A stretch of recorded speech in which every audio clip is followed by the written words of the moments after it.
appeal affects the grade. So, all right. So we're gonna start. Where am I here? PC stuff. So I guess we'll go with football. I'll do a couple football. So this one's OC top to bottom and left to right. Well, yeah, it's a little diamond cut left to right, I guess. Hoping for a little better on this. But he's not in the Hall of Fame. But he's a guy I'm holding because I mean, if Lynn Swan and John Stallworth are in the Hall of Fame, then it's criminal that LC Greenwood is not. So I got this in a trade. It was in pretty darn decent shape. Hoping for a 7.5 or maybe eking out at 8, but I get it. But that's the copy I have for now. I'll probably go for an upgrade eventually. Again, I was hoping for a 9, but I think it's more OC top to bottom than I realized. And it's not perfect. It's, I think that's probably a smudge on the case, actually. Anyhow, well, I'm like freaking my camera out here. I feel like the back is like upside down or backward or something. Anyway, yeah, there is chipping on the back, though. I agree with it. It's an 8, but that's the copy I have, so that's what goes in the PC. I don't feel extremely... Anything after 1991-92 hockey, I'm not overly crazy about. Got an Alex English and an 8. So I have a PSA 8 and an SGC 8 of this now, and one of them will be available. I just got to figure out which one I like better. I like SGC slabs way better, so I feel like PSA slabs are too small. I'm always dropping them. They're just falling out of my hands. It's kind of weird. I don't know how to explain it. These they just fit better, and they got the ridges on the sides. So, and I like the black contrast a lot too. So the Pippin, hoping for an 8.5, but they're tough on these because you get into the 80s and centering is, you just can't have off-centered cards in the 80s and have them grade well. It just doesn't work. And I was hoping for a 9 on this, and I almost sent it to PSA because I thought it might fall within their limits of a 9, but I just didn't want it in a PSA slab. And I took a chance, but Phillips in the Hall now. This is the one I traded for or bought a long time ago, so it's the one I got. And I might see if I can find a better copy of that eventually, but that'll be a hold for now. Well, I can't seem to get better than an 8, but there is a little something going on that red stripe on the side. Can't seem to get better than an 8 on this card, but I want to dispute the one that I sent him before because I don't agree with it being an 8. The other one I have is an 8 as well, and it looks like a 10. So I'm just so confused. I don't get it. But Upper Deck French, Forsberg, and Nate. This is out of a box I bought last month. But the Forsberg had kind of an O-Peachy cut on one of the sides. And I noticed that the French do. If you buy French packs, don't be surprised if some of the edges are just kind of that rough cut. But the Forsberg did not look as good as the rest of the cards in the box. So I was wondering if that would even get a 9, and it didn't. So going to have to get an upgrade on that one eventually. But I think I have a few raw copies of it. Here's a Solani and a 9.5 French. So that's good enough for me. I'm cool with that being my my French Solani PC card. So here's a Hasek 9.5. This one's available. Anybody wants it? One of the best goaltenders of all time. Hall of Fame PC though. But this one I'm keeping. I got the 10. So these are pack fresh. Just pulled them March or February. And this one I've had in my collection forever. So I bought these in 1991 when they came out. 91 or 92. And that was the best of the bunch. This is the one with the green stripe on it, down the side. So it's the Canadian, but it does not have... There's a hair trap on the inside of there. A fuzz or something. What on earth? Yeah, anyway. That's weird. Yeah, so it's got the green instead of the purple and or blue, I think it was. There's like 3 different kinds. But this one does not have French. So it's the Canadian version, as in it's blue, because I think the American or the USA were purple. Hideous set, I think, personally, but this is one of my favorite cards out of the bunch, so I'm ecstatic to have that in the 10. So that I don't feel like I need all the other variations. You know what? Eventually, I'm going to go on a Dominik Hasek rookie run. I'm sure of it. And I want them all graded because they're 90s cards, and I won't care about them otherwise. So, all right, what we got? We're going to try to go in order as best as possible. from, yeah, this should be non-sport here. And then I think we'll do the baseball. I'll do the baseball last. But most of this stuff I do want to keep. I'm not positive. If anybody's just really, really wants something, or it's something you've been hunting for, or, whatever crazy coincidence it might be, let me know. But Jim Brewer, I'm not the biggest fan, but he's pretty funny. And his skit where he talks about soccer, no offense to the soccer fans, I personally am not a soccer fan. I respect all sports. I'm not going to sit here and bash any sports. It's just not something I enjoy watching or following. So, my personal opinion, nothing else. But Jim Brewer passionately hates soccer. I mean, he hates soccer. And he actually was doing a stand-up routine talking about a safari, I believe. If I remember correctly, he's talking about a safari. And he ends up going on like a 10-minute, 8-minute rant, 5-minute rant, whatever it was, about how much he hates soccer. And he just goes on and on and on and on. He's kicking an invisible ball and heading it, and it's just absolutely hysterical to me. I was laughing so hard I was in tears, and I've watched it subsequently since and was equally laughing. It's just so funny watching him completely like go off script in the middle of a stand-up routine being filmed and just rants and rants about something he cannot stand. It's just hysterical. It's so funny to me. Not for everybody, I'm sure, but I thought it was hilarious. So I go back and watch that from time to time just because. So I'm going to keep one of the Samuel L's. He's had his moments in Hollywood. I'm not a huge fan, but, Pulp Fiction's classic and whatnot. And so I'll keep a 9. I'm going to keep one of the 9s. I got 2 other ones available as 9s. So I'm going to keep it. Dennis Leary. He's one of my favorite comedians. And I absolutely love the movie Judgment Night. I feel like it's easily one of the best action movies of the 90s. And it's just one of those ones that nobody knows because they had weird distribution issues at the theaters, and it was the soundtrack. There was something with the soundtrack too, but the soundtrack was rock and rap, every song, and it was a bunch of really, really well-known bands put together. And honestly, I'm shocked that movie didn't do well. It's kind of developing a cult following now that it's on Blu-ray though. So I highly recommend checking out Judgment Night with Emilio Estevez, Dennis Leary, Cuba Gooding Jr., Stephen Dorff. Everlast from that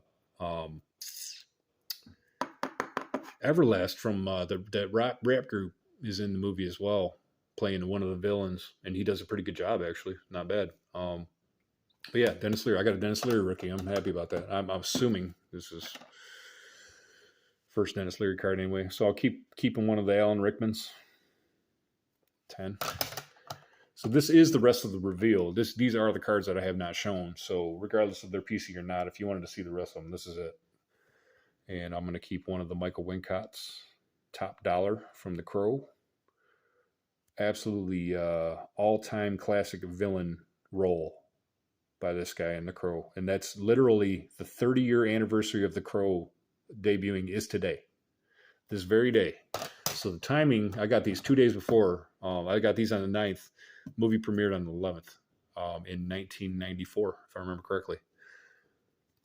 And here's the Bruce Lee I'm going to keep.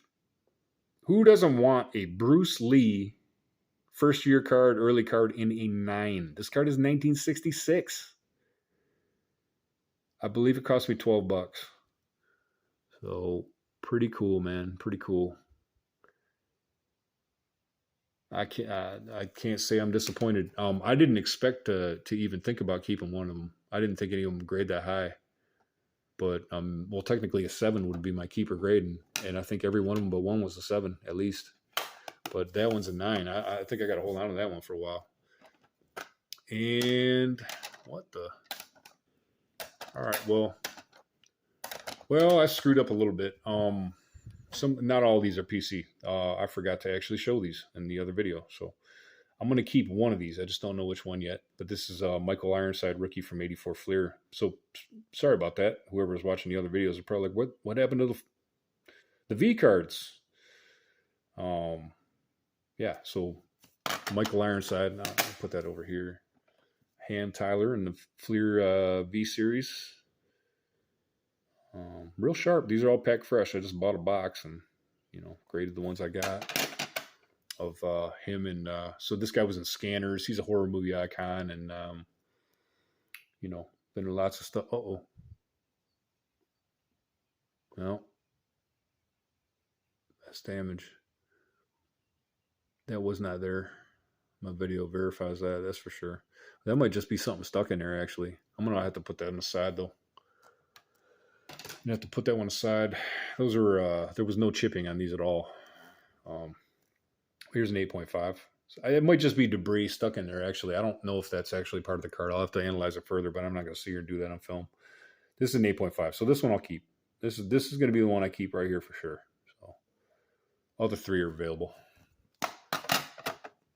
All right, and now we got the Freddy's. So if anybody watches the old Sarge VR that I'll be putting out, why not? I just ended up getting four fours in this order, so why not, right? Good timing. Here are the one of the Robert Englunds ended up a 4, but it's not a legit 4, and we'll figure that out later. But here's a 7. That one very, very OC though, so totally understandable. And I got a 7 on this. Now this one I do not agree with. Well, this one did have the rough cut on the edge, but having the fact that you can always see through the cracks anyway, especially with the dark bordered cards, I feel like the eye appeal on this one is better than the 7. I feel like that's an 8 to me. I mean, it's a little rough right there on the edge, but that's a factory cut. I mean, it ain't like it took damage, and the centering's good for these. I mean, I opened a whole box. That's pretty good for the set. This one got an 8. I may dispute that 7. I feel like that 7 is better than this 8 all day long. So, but it does not have that rough cut on the edge. So be it, I guess. But this one's the 8.5. So this one I'll hold on to for a while. This was the best of the bunch. I'll hold on to this one. And I'm not a huge fan of the Freddy Krueger movies just because I don't understand why people like that character so much, to be quite frank. I mean, I'm rooting for the people that are in the movie, not Freddy, to be perfectly honest. But I do respect Robert Englund. I think he does a great job as a character, and I like him as an actor either way. And he is a horror movie icon, and in that sense, I respect that. So I'll hold on to that. I'll hold on to the 8.5. Now we're getting into the Hackmans. So I guess I got kind of like a mini Gene Hackman collection going on here. I'm parting with a few of them, but all the ones that graded well just happened to be one of each. Now I got beef with the one that was a 7. That was the red one. But this one, I mean, I'm not going to complain about an 8, but I feel like the 7 is better than this. But see, this is a Gene Hackman plays Lex Luthor, so that's the one I want from the set, is all the ones that say Gene Hackman, and the other ones just don't care about as much. So kind of crazy though. I just saw somebody. Oh man, who was it? Three. I don't know. I haven't commented on his video yet because I saw it last night, but I'll have to give him a shout out because he's grading a whole bunch of the same stuff as I am. And I just thought that was cool, man. How ironic. And he just got his order back the same day as me, if I remember correctly. The same day as me or the day after. So keeping that Hackman. And this one's the Lex Luthor Wants You, and that's just in great shape for a 1978 card. So well centered on that one too. The other one's a little sharper, the Hackman one actually. The 142. Yeah, this one's the 122. And these in O-Pee-Chee are white. They're white bordered. So anyway, got another Hackman for my collection there. I think I'll keep that one. I might sell that one because it doesn't say Gene Hackman. Now here's what are we getting into here? Okay, so let's do the O-Pee-Chees. O-Pee-Chee. Got the O-Pee-Chee came back an 8. I was thinking this might be a 6. So I'm starting to learn that the upper border on 1978 Topps cards, doesn't matter what it is, has to be thicker than the sides because the bottom on border is thicker than it is on the sides. Just seems to be the routine. So the ones I've sent in that had a little thicker than when it looks like the border's thicker than the sides, it seems to end up grading better. So I've always had a hard time with 78 tops anything or tops products, O-Pee-Chees, anything.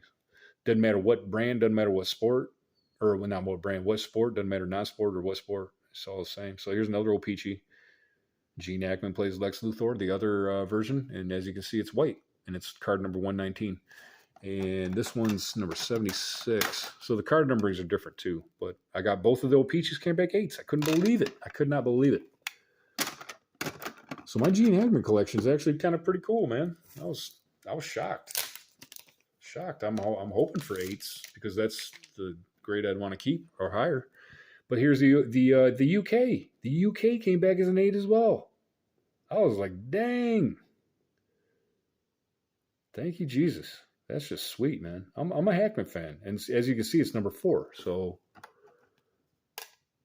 that's how you tell the difference between the tops and the tops UK is the number's different. The number, well, this is an O-Pee-Chee here, obviously, but the numbering is the same, I believe. Well, it's either 76 or 74 in tops. That might be numbering might be different too. But this is the UK, so that's just plain cool, man. So I got kind of like a. Now I need the tops in an 8. I think all the tops I got were 7s or lower. So I think I have 5 more of those raw though. So we'll see if any of them will fall into the realm of collectability for me. We'll see. And here's some more non-sports. Man, this is really going on. I gotta wrap this up. Shoot. Okay, 9.5 in the Ghostbusters. Got all the whole gang there, so I'm holding on to this one for now. This is the highest grade of any card in the entire box. So keeping it. Topps Batman, Jack Nicholson. And a 9, keeping that for now.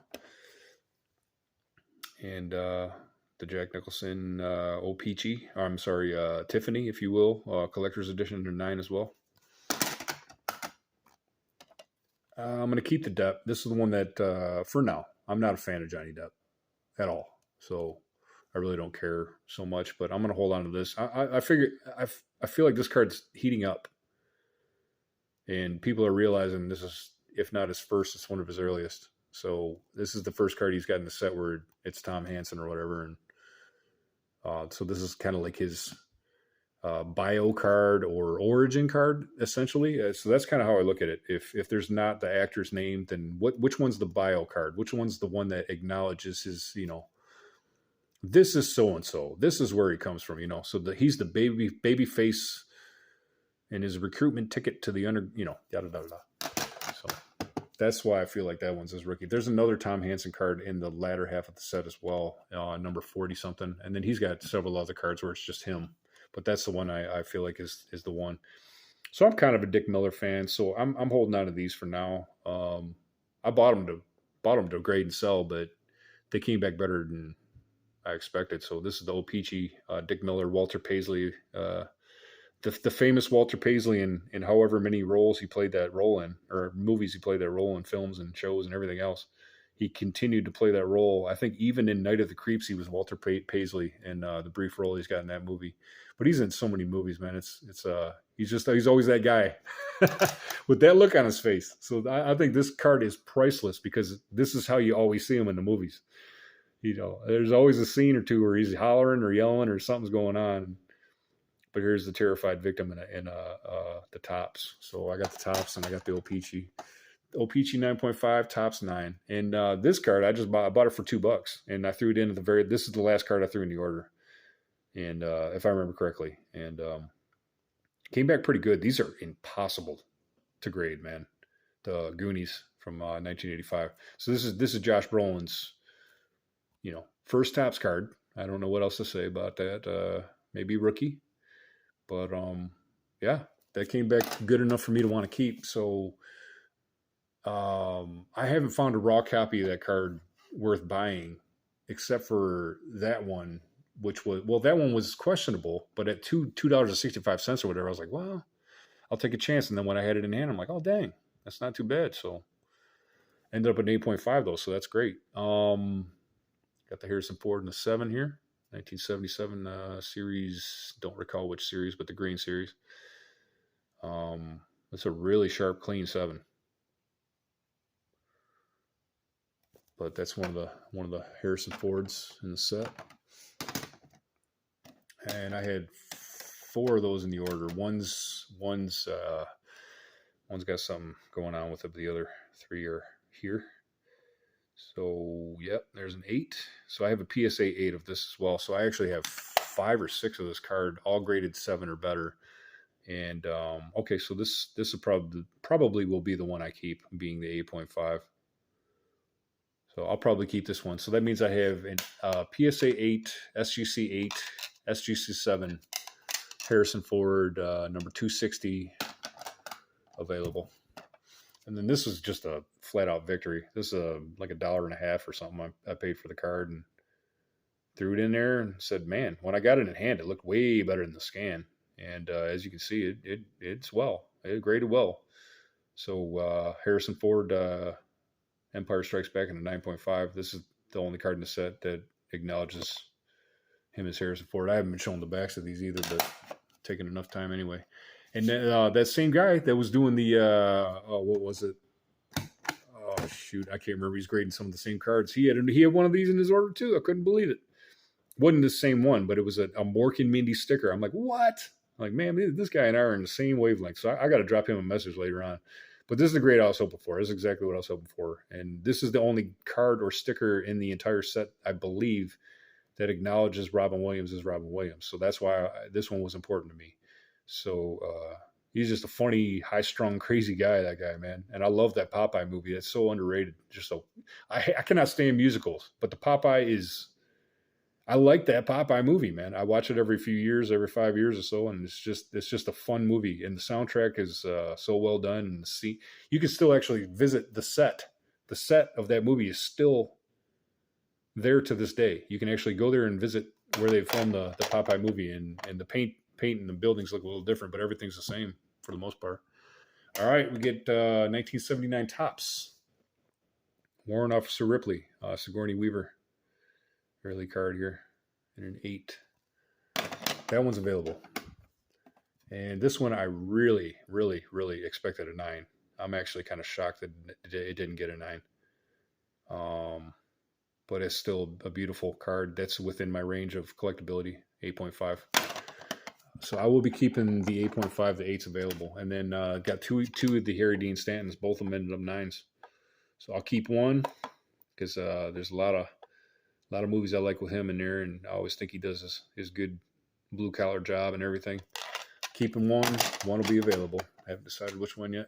And then this was a surprise. So 1978, another one, Sgt. Pepper's, Donruss, got Steve Martin rookie in a 9. Or whatever. You know, Steve Martin's one of his first cards in a 9. I just think that's cool, so I got to hold on to that. I'm not a huge fan of his, but he's an iconic, comedy guy from my era. So, and then the Drakes, I got this from Darth Brizzo, thank you, sir, and ended up an 8. So awesome. Very, very happy. Very, very happy with that. So that's more Gene Hackman PC, I suppose. And now we're doing the baseball, and I got to wrap it up again. Eddie Murray PC, Hall of Fame rookie PC. Got Murray back there, and like I said, man, I'm still not sure that's not Ripken in the very front. I can't linger too much. I'm running out of time here. So, but look at your 1978 Orioles team cards, people. This one's available. I don't know what the heck happened to this. It's got a bend in the corner though, in the upper corner. But this is pack pulled. I pulled this myself. Bought boxes of these. I was buying boxes of these for $29 in 1999, over and over and over and over. And nobody realized, I don't think, that you could pull the updated rookies from all the other sets, Ichiro's and Pujols included, but I got a 9.5 on this one. So the 8 is available. Both pack pulled. And the Miggy got a 9 like I hoped it would.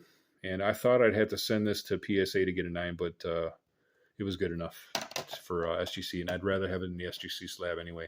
So got the 9.5. This must be the Beltre I pulled from the pack, because the other one I got had a crease that I never noticed right through the top of his head. And it graded a 4, and I've already sold that card. So, O-Pee-Chee Frank Thomas rookie, 8.5. This one's available. I think I have a 9 or a 9.5. So, I know I do, actually. I just don't remember if it's a 9 or 9.5. Albany Yankees 89 best. Deion Sanders. This is actually the platinum version. I think this is his toughest card from 1989, if I remember correctly. So I like the Deion Sanders baseball stuff because he's a Hall of Famer in football. So. And then I sent in 3 more Marlboro Randy Johnsons that I had forgotten to send in before, and boy, did they graded well. They graded well. So man, you just can't see it, but this one, which one is this? I got to look off camera. So this one's got a red box. It's got a red box over the Marlboro sign, but you can still read the Marlboro through it and see the Marlboro Man. So that's just, man, there's so many variations of that card. Here's another one. This one is 9.5, as you can see, but this one's got like a green, man, I don't know. That one's got kind of like a see-through greenish, reddish, black box. It's a green blob or something. Green box, like a green box instead of a red one. And then this one ended up an 8. But see, this one's got like a green blob, and you can still see all the red and the white and the Marlboro Man. But there's a green haze over it, and also or bluish or something. And they just kind of like markered out the Marlboro. So this is one of the toughest ones that you can find. And I couldn't believe I forgot to send this in, but I really got to hurry here. Glossy Griffey in an 8. Exactly what I expected on that. I had one I traded. I think I traded the better one. Traded Tiffany Randy Johnson. I have 2 of these now. I had a PSA 9 and this 9. So one of those is available. I'm going to try to do a trade night video, so I'll try to get all that into one. Bonds, the greenback, ended up at 9.5. Did good on the bonds. Got the spike going. These are authentic. Wrong backs are always going to come back authentic. Spike going. Barry Bonds back for the Barry Bonds PC. Barry Bonds, spike going back. So you can't get a numeric grade on those, unfortunately, but here's an O-Peachy and an 8.5. Love it. I was hoping they'd give me a graceful 9, but they didn't. But here's the other one in a 7. This one's available, though. 7's available. Maybe arguably slightly undergraded on the 7, but it is OC. I was hoping for an 8, or a 7.5, but it is actually diamond cut now that I'm looking at it. 9.5 on this one. I thought I had a chance at the 10. 9.5 is great. Either way, we got 3 more. Sportflix rookies, Barry Bonds. These are just straight out of the set, straight into a top loader back in 2002-ish. And this is what you can expect straight out of the set. So there's no real issues at all on either one of these, but they both came back as a 9. And this one they didn't grade before and thought it was too thick, but it wasn't. And I showed them that there are 2 on eBay, and it ended up a 9. So I have all my Mookie Betts rookie autographs graded now. Got the Sterling, this one, and the Stadium Club that I pulled from a pack, which was great. So I think I got a 4th one too. So I got 3 or 4 of his 2014 autographs. If anybody needs a Mookie Betts autograph, I could part with one for the right thing. Well, that wraps it up finally. It did end up taking an hour and a half. So the hour and a half video I tried to make and failed to make ended up being 3 separate half-an-hour videos. Yeah. Anyway, thanks for sticking through it if you did. If you didn't, God bless you anyway. God bless you and your collections, and thank you so much for watching. Take care, folks.